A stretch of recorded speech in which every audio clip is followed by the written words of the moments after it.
Oke, selamat malam rekan-rekan semuanya.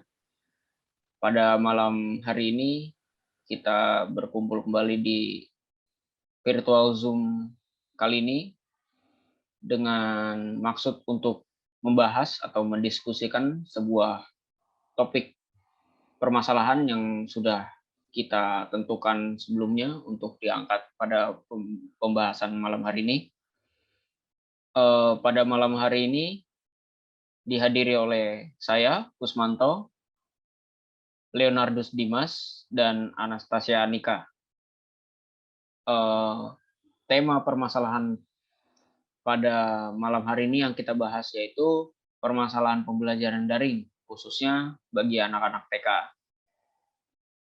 Untuk poin-poin pembahasannya selanjutnya akan dipandu oleh Leo,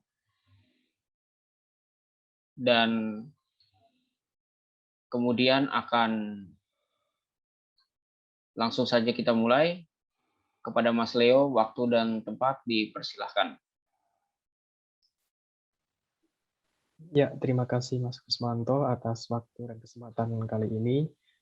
Pada kesempatan kali ini, kita akan mendiskusikan mengenai pembelajaran daring untuk anak TK. Nah, mengenai poin-poin pembahasan yang akan kita bahas pada kesempatan kali ini, yang pertama adalah berapa besar persentase keberhasilan pembelajaran daring yang sudah terlaksana. Berikutnya, poin kedua, bagaimana efektivitas dan permasalahan pada proses pembelajaran daring bagi anak usia TK. Kemudian poin ketiga, apa yang akan terjadi jika tetap dilaksanakan secara daring. Kemudian yang poin terakhir, upaya apa yang mampu dilakukan untuk mengatasi atau mengurangi akibat dari pembelajaran daring bagi anak TK tersebut. Oke, kita akan memasuki poin pembahasan yang pertama, yakni mengenai seberapa besar persentase keberhasilan pembelajaran daring yang sudah terlaksana. Menurut pendapat dari teman-teman, mungkin bisa memberikan argumen, pendapat, atau pengalaman bahkan mengenai persentase keberhasilan daripada pembelajaran daring yang sudah terlaksana. Kesempatan akan saya berikan kepada Saudara Kusmanto. Kami persilahkan. Baik, terima kasih Mas Leo atas kesempatannya. Mengenai persentase keberhasilan pembelajaran daring yang sudah terlaksana, khususnya bagi anak TK pada masa pandemi ini, menurut saya pribadi itu sangat menurun drastis ya, daripada dibandingkan dengan pembelajaran secara luring atau tatap muka, karena pada anak-anak usia TK, mereka itu umumnya tidak diberikan sebuah teori-teori di sekolahan, melainkan sebuah pengalaman-pengalaman. Jadi terbalik dengan kita yang sudah di tingkatnya SD ke atas ya, itu secara teori-teori, baru kita secara di luar sekolah itu melaksanakan praktiknya. Tapi di TK ini menurut saya itu terbalik. Jadi kita langsung diajarkan praktiknya itu gimana. Jadi untuk memberikan sebuah pengalaman kepada anak-anak tersebut. Nah, kalau pembelajaran daring ini kan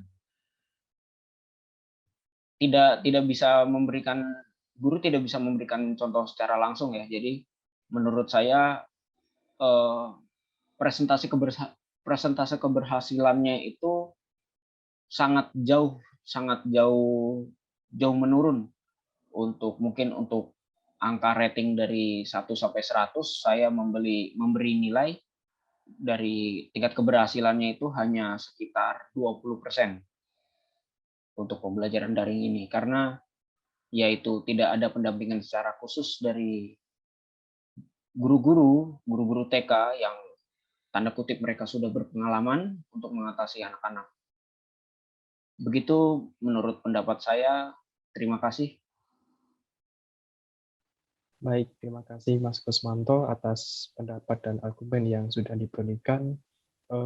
Selanjutnya, Mbak Tasya, kami persilakan untuk memberikan gagasan argumen. Eh, Terima kasih untuk Mas Leo sudah memberikan waktunya untuk saya berpendapat. Menurut saya pribadi, untuk taman kanak-kanak ya, itu presentasinya sangat-sangat menurun, dan menurut saya sendiri jika daring itu akan sama saja dengan tidak belajar menurut saya pribadi ya, karena anak TK mereka masih bermain-main, belum ada teori yang terlalu berat seperti anak SD, SMP ataupun SMA. Mereka masih akan diberikan pengenalan seperti pengenalan huruf, angka, dan saya juga cukup satu pendapat dengan pendapat Mas Kusmanto yang mengatakan guru tidak bisa memberikan contoh atau tindakannya secara langsung, karena ya itu tadi, anak-anak tidak melihat gurunya secara langsung. Jadi benar-benar peran orang tua sangat diperlukan dalam pembentukan karakter anak-anak TK. Terlebih anak-anak TK itu masih banyak bertanya, keinginan tahunya itu amat sangat besar. Seperti itu. Kalau dari Mas Kusmanto memberikan 20% ya untuk persentase keberhasilannya, kalau dari saya sendiri itu mungkin hanya sekitar 25%. Seperti itu.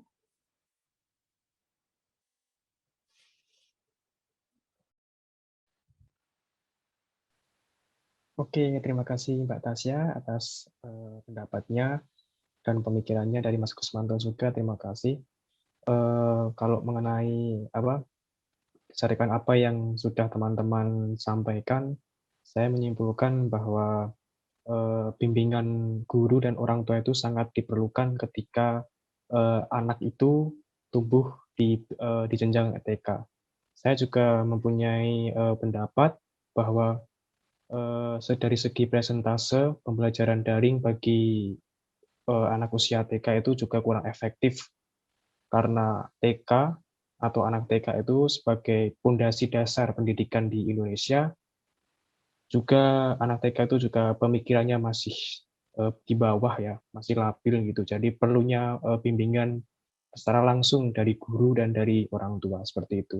Tidak bisa hanya dari orang tua saja, tidak bisa juga dari guru saja.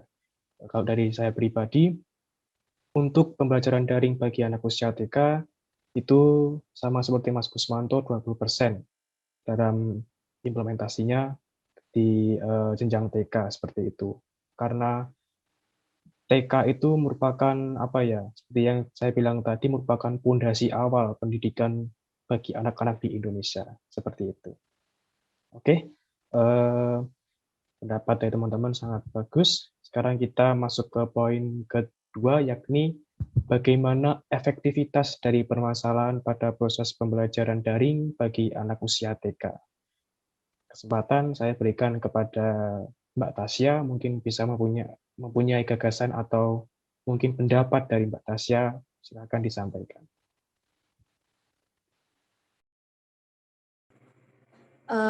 Kalau dari saya pribadi, keefektivitasan pembelajaran daring untuk anak TK, menurut saya tidak ada efektifnya sama sekali ya, karena tadi anak-anak TK masih banyak bermain, belum berteori, seperti pendapat dari Mas Leo mengatakan sebagai fondasi awal itu harus benar-benar memerlukan bimbingan dari guru dan juga orang tua.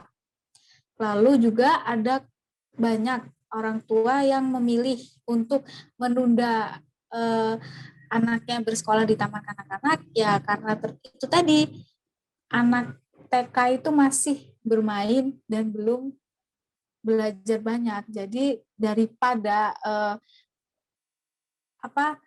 mereka bersekolah daring tapi tidak mendapatkan pembelajaran yang lebih bagus, jadi kebanyakan dari yang saya ketahui orang tua lebih baik menundanya karena amat sangat tidak efektif. Seperti itu.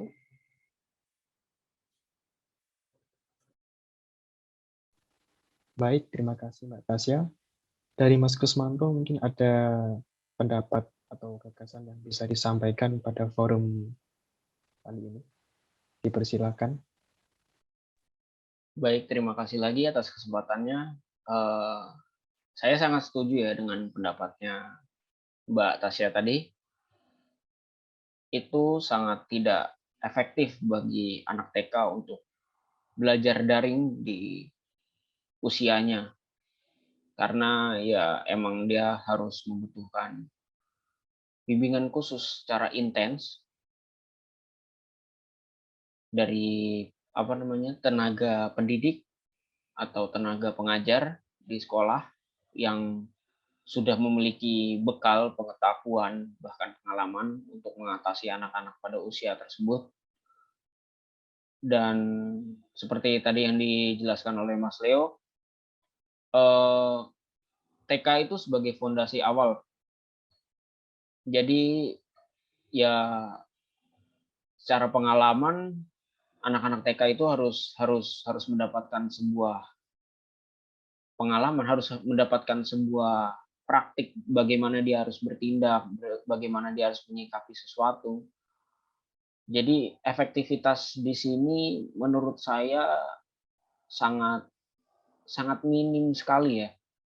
Bahkan bisa dibilang ini efektivitasnya sangat tidak ada gitu. Tidak ada poin efektivitasnya. Karena balik lagi walaupun dia bukan anak dari seorang guru, tapi kan guru punya pengalaman untuk memberikan sebuah pengalaman bagi anak-anak TK yang berbeda dengan orang tua yang basicnya karyawan atau bekerja di mana, kan bukan untuk mengajar anak TK. Jadi efektivitasnya bagi saya bahkan bisa dibilang nol, karena anak TK walaupun kita berbicara gitu, sepengalaman saya, kita berbicara gamblang bagaimana dia harus bertindak, bagaimana dia harus melakukan sesuatu, tapi kalau kita nggak memberikan sebuah contohnya, itu nggak akan bisa diterima bagi mereka. Menurut saya begitu. Terima kasih. Terima kasih Mas Kusmanto. Saya juga mempunyai argumen mengenai poin kedua ini. Betul sekali apa yang dikatakan Mas Kusmanto, jika anak itu mempunyai orang tua yang basicnya bukan dari pengajar, bukan dari guru, itu sangat kacau, luar biasa seperti itu. Saya mempunyai pengalaman dari tetangga saya, itu si anak itu sering ditinggal ketika orang tua mendapatkan tugas atau dinas di luar kota, bahkan di luar provinsi seperti itu. Dan si anak sedang masuk pada bidang pendidikan di TK, itu memerlukan pendampingan khusus pada orang tua, apalagi di masa pandemi, di masa era pembelajaran daring seperti ini. Namun si anak itu tidak sepenuhnya menerima pendampingan dari orang tua seperti itu, dan akhirnya si anak di rumah hanya sama kakaknya, sama pembantunya, sama saudaranya, itu kurang efektif seperti itu. Kembali lagi ke situasi, karena kemungkinan juga situasi mendesak. Jadi kalau dibilang efektif atau tidak, dari saya pribadi itu juga kurang efektif, karena anak TK itu harus dibimbing secara penuh baik dari orang tua maupun dari guru tersebut. Namun karena masa pandemi seperti ini, kita nggak bisa memaksakan diri untuk bisa adanya pembelajaran tatap muka. Mungkin bisa dari pemerintah atau dari ahli di bidang pendidikan mungkin bisa lebih cermat atau lebih bisa mengevaluasi bagaimana agar anak TK itu bisa tetap menjadi anak TK seperti dulu, seperti zaman kita yang mendapatkan pendampingan khusus dari guru maupun dari orang tua, seperti itu. Oke, menarik sekali pembahasan yang sudah kita lakukan, sudah mendapatkan 2 poin. Sekarang kita menuju ke poin berikutnya, yakni poin ketiga, yakni apa yang akan terjadi jika pembelajaran daring itu tetap dilaksanakan, seperti itu. Dari Mas Kusmanto, saya berikan kesempatan untuk memberikan pendapat atau argumen. Dipersilahkan. Terima kasih. mengenai dampak ya, berarti kita berbicara dari segi dampaknya jika tetap dilaksanakan secara daring ini. Menurut saya ini sangat berdampak buruk sekali bagi anak-anak usia TK yang membutuhkan bimbingan intensif dari tenaga-tenaga pendidik yang berpengalaman. Kenapa saya katakan seperti itu? Karena ya secara luring pun, secara tatap muka pun, sebuah sistem pembelajaran di satu sekolah dengan sekolah yang lain kan berbeda. Dan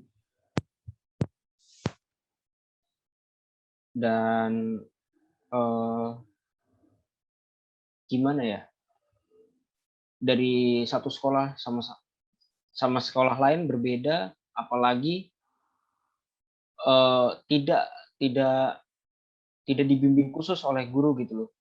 Kan contohnya misalnya sekolah A dan sekolah B itu sama-sama memiliki guru TK kan pastinya, karena kita membahas tentang ini. Guru itu bisa sudah berbeda gitu, cara visi misi salah satu sekolahnya sudah pasti berbeda. Walaupun mereka memiliki pengalaman, tapi patokan mereka yaitu visi misi suatu sekolah. Dan itu pun akan mengubah menciptakan sifat-sifat yang nanti akan dimunculkan oleh anak-anak yang telah belajar di sana gitu. Secara ini aja, secara teori seperti itu aja, tidak kecil kemungkinannya seorang anak khususnya di usia TK itu kurang paham atau kurang mengerti tentang pembelajaran yang ada di sekolah, apa yang diajarkan gurunya sesuai dengan visi misi sekolah itu. Apalagi secara daring gini gitu loh, secara intensif aja kadang tidak maksimal.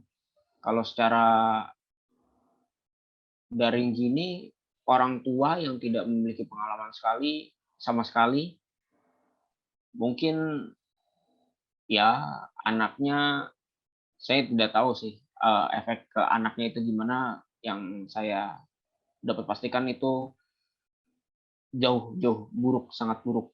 Mungkin seperti itu. Terima kasih. Baik, terima kasih Mas Kusmanto. Dari Mbak Anastasia Nika, mungkin bisa memberikan pula gagasan atau pendapat, bahkan argumen dari Mbak Tasya mengenai poin ketiga ini. Apa yang akan terjadi jika pelaksanaan pelajaran daring untuk usia anak TK itu tetap dilaksanakan? Waktu dipersilahkan. Baik, terima kasih. Dari saya sendiri, jika pembelajaran anak TK tetap dilaksanakan secara daring, yang pertama, menurut saya anak TK tidak akan mendapatkan pembelajaran apapun itu, terlebih dengan tidak adanya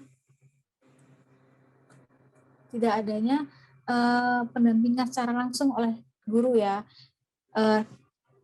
Guru saja, terlebih guru TK itu harus bekerja lebih ekstra untuk membimbing anak-anak TK. Apalagi dengan pembelajaran yang misalkan tetap dilaksanakan secara daring, anak TK pasti tidak akan mendapatkan apapun itu. Terlebih, seperti yang dibicarakan oleh Mas Dewa tadi, tidak semua orang tua itu dapat dan bisa membimbing anaknya secara penuh, terlebih dari pekerjaannya, kesibukannya, dan yang lain sebagainya. Itu menurut saya benar-benar tidak akan mendapatkan apapun gitu untuk anak-anak TK. Seperti itu sih. Baik, terima kasih Mbak Anastasia Nika.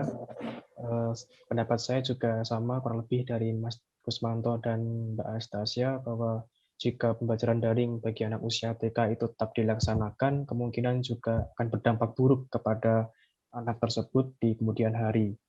Dan yang saya khawatirkan itu juga menjadi beban bagi guru dari SD itu ketika anak TK masuk ke jenjang lebih tinggi ke sekolah dasar, bagaimana si anak yang sedang menempuh di pendidikan TK itu belum mendapatkan ilmu apa-apa, sedangkan si anak TK itu masuk ke jenjang lebih tinggi seperti di SD itu, sama halnya dengan kembali lagi di masa TK-nya karena nol ilmu seperti itu. Jadi kemungkinan dari guru SD itu menjadi lebih ekstra untuk mengontrol anak itu agar lebih tumbuh berkembang lebih baik karena dilihat dari aspek sebelumnya ketika di TK belum mendapatkan ilmu yang secara penuh seperti itu.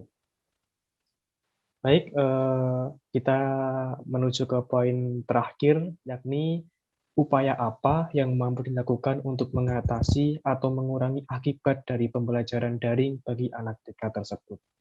Nah, dari poin ini mungkin teman-teman mempunyai ide atau mempunyai masukan atau gagasan yang siapa tahu itu bisa menjadi upaya efektif untuk mengatasi atau mengurangi akibat dari pembelajaran daring bagi anak TK tersebut. Dari Mbak Anastasia, mungkin bisa memberikan ide atau argumen dari Mbak Anastasia. Monggo saya persilahkan. Baik, terima kasih. Upaya apa yang mampu dilakukan untuk mengurangi akibat dari pembelajaran daring, lebih untuk anak-anak TK ya? Kalau dari saya memiliki satu pemikiran untuk melaksanakan sekolah secara tatap muka, tetapi dengan pengadaan shift.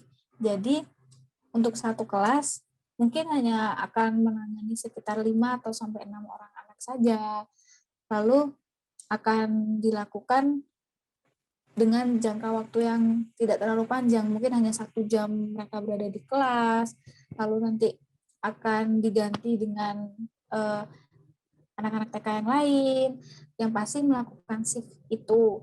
Lalu kalau misalkan tetap melakukan pembelajaran daring, saya sangat berharap untuk guru-guru TK setidaknya dapat mengunjungi rumah dari setiap anak-anak ini, atau tidak setidaknya membuat 1 atau 2 kelompok belajar gitu, lalu nanti guru-guru akan mendatangi kelompok pembelajaran tersebut.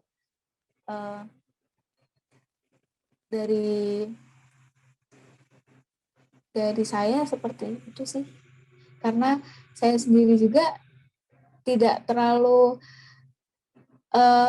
bersemangat untuk daring ya sebenarnya, apalagi untuk anak-anak TK yang hanya terfokus untuk bermain saja, belum berteori yang banyak seperti itu. Baik, terima kasih Mbak Tasya, sangat luar biasa sekali. Bahkan juga didasari dengan pengalaman pribadi dan mungkin ini menjadi sebuah sebuah relasi ya untuk anak-anak, bahwa kita juga mungkin dari mahasiswa juga mempunyai mempunyai semangat untuk sekolah atau kuliah offline gitu. Seperti itu. Mungkin dari Mas Kusmanto ada ide atau gagasan atau argumen yang bisa dibukakan, kami persilahkan. Ya, terima kasih lagi atas kesempatannya. Mengenai upaya yang yang kemungkinan bisa dilakukan untuk lebih ke mengurangi sih sebenarnya. Kalau untuk mengatasi kan ini sulit ya, karena kita kan berdasarkan kebijakan pemerintah juga. Jadi untuk mengurangi itu menurut pendapat saya, kita sebenarnya ini kesempatan kita juga sebagai mahasiswa ilmu pendidikan, sebagai calon-calon guru di masa depannya, sebenarnya bisa kita arahkan bagi beberapa guru TK. Mungkin permasalahannya gini, saya tidak tahu pasti, cuman ini baru permasalahan di pikiran saya saja. Kalau guru TK itu mampu mengatasi banyak anak-anak TK yang di usia TK tersebut, tapi belum tentu mereka mampu mengatasi orang-orang yang berada dalam pemikirannya yang jauh lebih luas daripada anak-anak TK. Biasanya kan pembelajarannya kan kalau anak TK kan hore-hore, hahaha, hihi gitu kan. Jadi ya itu sih, itu mungkin dari kita bisa membantu dengan memberikan sebuah gerakan awal untuk membantu si guru TK ini untuk mensosialisasikan ilmu cara mengajarnya bukan kepada anaknya, tapi kepada orang tua si anak-anak ini. Jadi secara secara teori kita mungkin bisa belajar dari guru TK tersebut gimana harus dilakukan, apa saja materi yang harus diajarkan, pengalaman apa saja yang harus di-sharing-kan. Jadi dari situ kita bisa apa ya, men-sharing-kan ke itu semua tuh ke orang tua si murid-murid TK ini gitu loh. Jadi diharapkan dengan sebuah ide seperti ini, saya mengharapkan kalau puji Tuhan nanti bisa terlaksana, itu orang tua itu memiliki kesadaran juga bahwa mereka itu memiliki anak gitu yang harus harus mereka handle juga, tidak hanya menyerahkan kepada seorang guru TK saja gitu kan. Ya begitu sih menurut saya. Jadi kesimpulannya kita memberikan sebuah ide gerakan tentang sosialisasi dari guru kepada orang tua si murid, dan kemudian yang diharapkan orang tua murid ini mampu mengajarkan apa yang harusnya diajarkan di sekolah sesuai dengan ilmu-ilmu yang telah diajarkan dari guru-guru tersebut gitu kepada anak-anak mereka. Begitu. Sekian, terima kasih. Baik, terima kasih Mas Gusmanto dan Mbak Anastasia. Dari saya pribadi pun juga sama pemikiran dari Mbak Tasya dan Mas Gusmanto, di mana yang pertama diadakan pembelajaran offline atau pembelajaran luring itu dengan jadwal atau shift-shift itu, dan yang kedua adanya sosialisasi atau penyuluhan dari guru terhadap orang tua bagaimana cara mendidik anak TK tersebut. Menurut saya juga mempunyai pendapat bahwa di mana di masa pandemi corona ini, Tripusat Pendidikan itu harus juga diimplementasikan. Bagaimana caranya menerapkan Tripusat Pendidikan itu, yakni dengan dengan 3 elemen itu semua bekerja sama, baik antara guru dan orang tua, juga dengan masyarakat. Karena hal tersebut mungkin bisa menjadi sebuah program yang mungkin bisa menghidupkan kembali pendidikan Indonesia itu di masa pandemi corona ini, khususnya bagi anak TK. Karena memang benar anak TK itu memang butuh pendampingan yang sangat amat luar biasa, makanya penerapan Tripusat Pendidikan itu juga diperlukan untuk anak TK khususnya, seperti itu. Oke teman-teman, tak terasa diskusi pada kali ini bisa jalan dengan baik. Dari 4 poin tadi sudah kita bahas, sudah kita diskusikan, sudah kita musyawarahkan, dan tentu pendapat dari teman-teman itu sangat luar biasa, pemikirannya yang sangat profesional, di mana itu juga menjadi PR bagi kita sebagai calon pendidik. Nantinya kita sebagai calon pendidik yang kemungkinan akan bisa merubah atau bisa menjadikan lebih baik pendidikan di Indonesia, terlebih di masa pandemi corona ini. Mungkin di zaman kita besok ketika kita sudah menjadi guru, mungkin sudah tidak ada pandemi, semoga saja. Nah, itu bagaimana kita bisa memperbaiki pendidikan yang dulunya terkena imbas pandemi, kita sebagai calon guru juga mempunyai PR untuk memperbaiki hal tersebut. Oke, saya rasa cukup untuk diskusi dari keempat poin mengenai pembelajaran daring untuk anak TK. Saya persilahkan Mbak Anastasia untuk untuk merangkum atau membacakan notula yang sudah dirangkum, dan kemudian nanti Mas Gusmanto juga dipersilakan untuk melanjutkan dari Mbak Tasya. Terima kasih. Terima kasih atas waktunya Mas Leo. Jadi kurang lebih dari diskusi kita pada malam hari ini, dari kita bertiga semuanya sepakat bahwa presentase dan juga efektivitas dari pembelajaran daring untuk anak-anak TK itu amat sangat drastis dan juga tidak ada keefektifannya sama sekali. Terlebih dari pembelajaran daring ini tidak hanya guru, tetapi orang tua juga dituntut untuk terlibat langsung dengan proses pembelajaran anaknya sendiri, seperti itu. Lalu jika proses pembelajaran daring ini tetap dilaksanakan, akan amat sangat berdampak buruk bagi anak-anak TK ini dan juga tidak mendapatkan pembelajaran secara maksimal. Terlebih itu tadi, orang tua amat sangat dituntut untuk membantu guru dalam proses pembelajarannya. Dan yang terakhir itu upaya untuk mengurangi akibat dari pembelajaran daring ini memunculkan beberapa ide. Yang pertama, melakukan pembelajaran dengan shift, lalu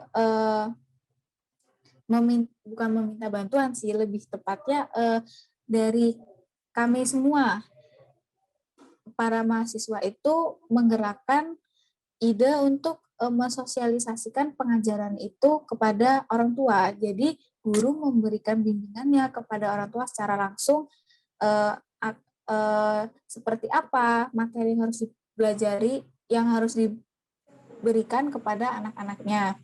Juga sangat amat diharapkan untuk guru, orang tua, dan juga masyarakat untuk berkolaborasi dalam pembimbingan yang amat sangat ekstra untuk anak-anak TK ini. Seperti itu.